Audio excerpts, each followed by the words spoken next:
Hi, I'm Jer. Welcome to Kill-Divill, where we focus on rum and cocktails. Today we are going to make a Cherry Daiquiri.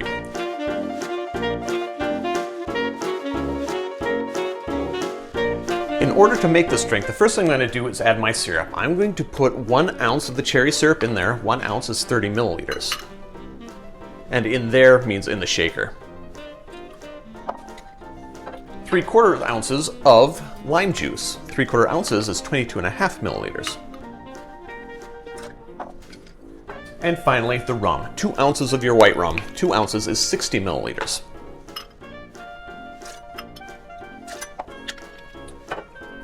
Add your ice.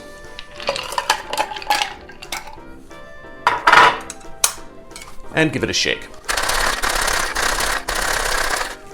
Glass for this is going to be a Coupe. I have my traditional ancestral Coupe, so I'm going to be using one of those.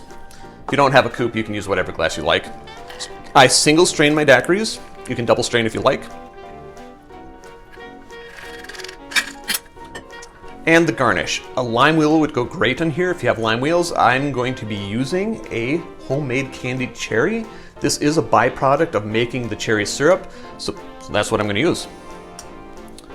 And there you have it. Cherry Daiquiri. Drink with good spirits. I better move this out of the way.